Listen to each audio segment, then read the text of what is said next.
ऐसे लोगों को तो तत्काल जेल जाना चाहिए। किसी भी स्पीच ऑफ फ्रीडम का मतलब ये नहीं होता है किसी का अपमान करना, एकदम नहीं है। हाँ, जन स्वराज की बात करें, ऐसे लोगों को तो बाकायदे चुनाव लड़ने पर रोक लेनी चाहिए जो भारत के संविधान को और ये गैर संवैधानिक शब्द इस्तेमाल कर रहे हैं। तो स्पष्ट मेरी पहली और आखिरी मांग ये है कि सबसे पहले इनको तत्काल गिरफ्तार करके जेल जाना चाहिए। तो ये जो इनको साहस मिल रहा है वो कहाँ से मिल रहा है? ये बाकायदे सरकारों का संरक्षण है। मैं तो आरोप लगाता हूँ बिहार सरकार पर कि ये उसका संरक्षण है, वरना अभी तक इनको जेल भेज देना चाहिए था। अगर भारत का संविधान के अनुसार बिहार में सरकार चल रही है तो भारत के संविधान के अनुसार ही तो ये जो शब्द इस्तेमाल कर वो गैर संवैधानिक है।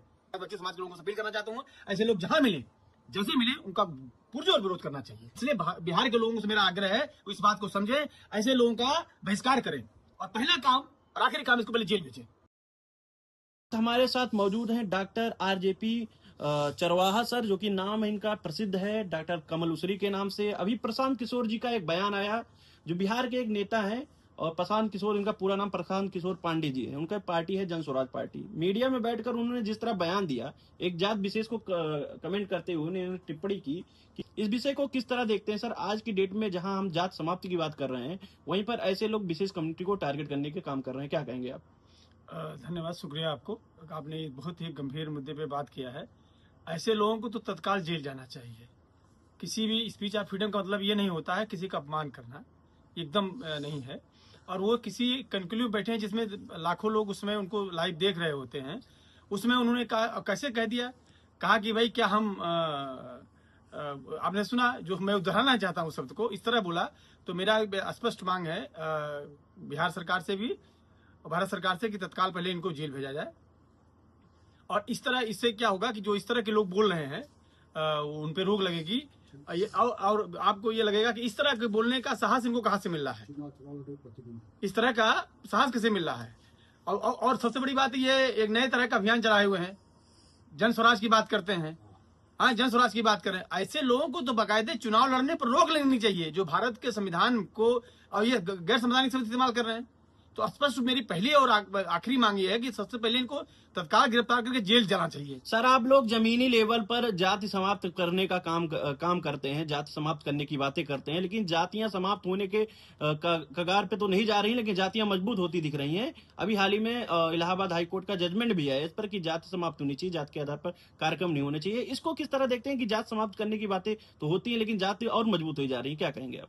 नहीं, ये देखिए, इस समय जो सरकार है, देखिए दो तरह का होता है, एक कहना और एक करना। इस समय जो सरकार है ये तो वर्ण व्यवस्था को मानती है, ये तो मनुवाद को मानती है। और जातियां आती कहाँ से है? जातियां किन्नर वर्ण व्यवस्था से आती हैं, मनुवाद से आती हैं।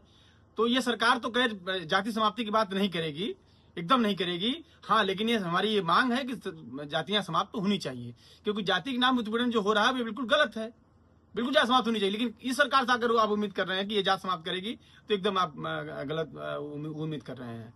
क्या कहेंगे सर, उस विशेष कम्युनिटी तक क्या संदेश देना चाहेंगे जिनके मनोबल अभी भी डाउन है? और ऐसे शब्द जो गढ़े जाते हैं उन समाज के लिए, उनके मनोबल डाउन होते हैं, वो लोग आक्रोशित होते हैं, लेकिन कुछ समय तक, और बातें की जा रही है कि जात समाप्त हो गई है, जातवाद होता नहीं, लेकिन ऐसे लोग आते हैं जातवाद का काम करते हैं। तो इस पर क्या कहेंगे आप? देखिए, हम ये बात को कई बार कह चुके, कहीं पर निगाहें कहीं पर निशाना।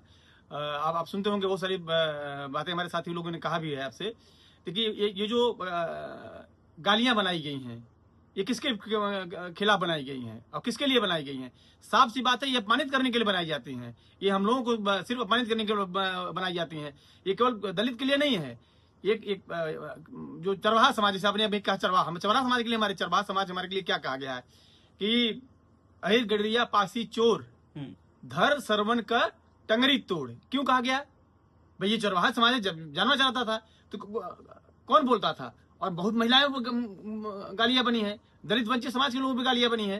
तो ये आज की तारीख में जो किसी तरह से सत्ता में जो लोग आ गए हैं और जो वर्ण व्यवस्था को मानते हैं, जो मनुवाद को मानते हैं, वो सत्ता सरकार में हैं। और एक तो अभी आपने देखा, एक अपने आप को जगत गुरु कहता है, उसने तो यहां तक बोल दिया कि भाई मनु की स्मृति जो है ये इस भारत का संविधान है। तो ये जो इनको साहस मिल रहा है वो कहां से मिल रहा है? ये बाकायदे सरकारों का संरक्षण है। मैं तो आरोप लगाता हूं बिहार सरकार पर कि ये उसका संरक्षण है, वरना अभी तक इनको जेल भेज देना चाहिए था। अगर भारत का संविधान के अनुसार बिहार में सरकार चल रही है तो भारत के संविधान के अनुसार ही तो ये जो शब्द इस्तेमाल कर वो गैर संवैधानिक है और अपमानित कर रहे हैं आप। तो इनको तो तत्काल सरकार को संज्ञान लेकर बिहार सरकार को तुरंत को जेल भेजना चाहिए। पहला काम तुरंत को जेल भेजना चाहिए, तब फिर दूसरी बात होनी चाहिए। इस तरह के जो लोग हैं उनको पहले आप जेल भेजिए, भारतीय संविधान के अनुसार ये देख जान लीजिए, अगर मनुवाद लागू हो जाएगा, वर्ण व्यवस्था लागू हो जाएगी, तो ये जिस जाति से आते हैं उनको तो सजा का प्रावधान ही नहीं था। अभी आपके ही भारत में जगन्नाथपुरी है ना, आप जाइए वहां एक मंच बना हुआ है, जहां अगर कोई अपराध कोई वंचित समाज का व्यक्ति करता है तो पहली बात तो उसको बहुत सारे लोगों को वहां प्रवेश ही वर्जित है। वहां ब्राह्मण कोई अपराध करके जाता है तो 2 छड़ी 4 छड़ी मारता है, 10 रुपया देता है, माफ हो जाता है।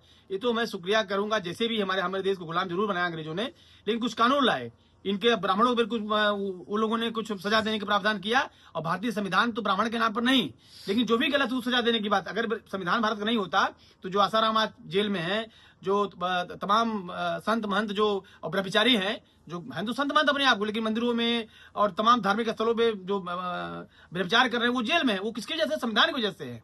और आज संविधान के नाम पे जो सरकार आई है, दरअसल में वर्ण व्यवस्था को, मनुवाद को मानती है, इसलिए इनका साहस बढ़ा है, इनका दुस्साहस बढ़ा हुआ है। इस तरह ये न केवल वंचित समाज का अपमान कर रहे हैं, बल्कि इस भारत के संविधान का भी अपमान कर रहे हैं। लेकिन मैं आपके चैनल से बताना चाहता हूं और खास वंचित समाज के लोगों से अपील करना चाहता हूं, ऐसे लोग जहां मिले, जैसे मिले, उनका पुरजोर विरोध करना चाहिए। बिहार चुनाव को लेकर क्या किस तरह लोगों को संदेश देंगे? ऐसे बयान आते रहते हैं, बिल्कुल उनको संकेत है क्या? बिल्कुल जो नकली घूम रहे थे, पहले तो दलित व्यक्ति को लाके अपना पार्टी का अध्यक्ष बनाया, नाटक करते थे ना, आदरणीय लालू जी का या तमाम लोग अपमान करते थे ना, यही वो व्यक्ति है ना जो अपमान करता था कि यहाँ ये जाति के नाम हम बात नहीं करेंगे, हम विकास की बात करेंगे, हम जो है रोजगार की बात करेंगे, हम शिक्षा की बात करेंगे, हम पढ़ाई की बात करेंगे, हम दवाई, आगे नहीं बात आपकी जबान में, यानी जो दिल में है, जो दिमाग में है, वो जुबान पे आ गया ना। इसलिए बिहार के लोगों को, बिहार के लोग जो वैशाली की धरती जहां है, जहां दुनिया को लोकतंत्र गया है, लोकतंत्र में यकीन करने वाले लोग इस बात को देखें और समझें कि ये व्यक्ति लोकतंत्र में यकीन नहीं करता है। लोकतांत्रिक हिसाब से, संविधान के अनुसार से जो शब्द प्रतिबंधित है, उस शब्द का खुले मंच पर उच्चारण करता है। तो इसलिए बिहार के लोगों से मेरा आग्रह है, वो इस बात को समझें, ऐसे लोगों का बहिष्कार करें और पहला काम और आखिरी काम, इसको पहले जेल भेजें। जी, अंत में क्या संदेश देंगे तमाम देश के लोगों को जो जात समाप्त करने के लिए आपके पास उपाय क्या है? अंत में सवाल। देखिए, मेरा ये विश्वास है कि भारत का संविधान, भारत के लोकतंत्र को और मजबूत करना चाहिए और जनता तक जाना चाहिए। अभी भारत का संविधान लोकतंत्र कहने के लिए कागजों में भी है, अभी जमीन पर उतरा नहीं है। अभी भी गांव में, गिराव में गरीब किसान मजदूर अभी वो इस बात पर वोट नहीं कर पा रहा है कि कौन अच्छा है कौन बुरा है। ये परख तब हो पाएगा जब स्कूल कॉलेज रहेंगे। ये सरकारें तो स्कूल बंद कर रही हैं, ये सरकारें इसी, जहां आप अभी उत्तर प्रदेश की बात कर रहे हैं, यहाँ तो बहुत सारे स्कूल बंद किए जा रहे हैं। यहाँ एक धार्मिक अनुष्ठान में, ये कुंभ में आपने देखा कितना हजार रुपया खर्च हुआ। इसी आप देखे न केवल मध्य प्रदेश में, राजस्थान में, उड़ीसा में, बिहार में, पूरे देश में लाखों संख्या में स्कूल बंद किए जा रहे हैं। जब स्कूल बनेगा, पढ़ाई होगी, दवाई होगी, तब लोगों की बौद्धिक क्षमता होगी, और बौद्धिक क्षमता को कुंठ कर रहे हैं, कमजोर कर रहे हैं। इसलिए लोकतंत्र कमजोर हो रहा है। अगर लोकतंत्र मजबूत होगा, लोक हक अधिकार मजबूत होंगे, तो जाति पाति बिल्कुल उसका विनाश होगा, पूंजीवाद पर रोक लेंगे। बहुत बहुत धन्यवाद सर। धन्यवाद, साधुवाद, जय भीम, जोहार।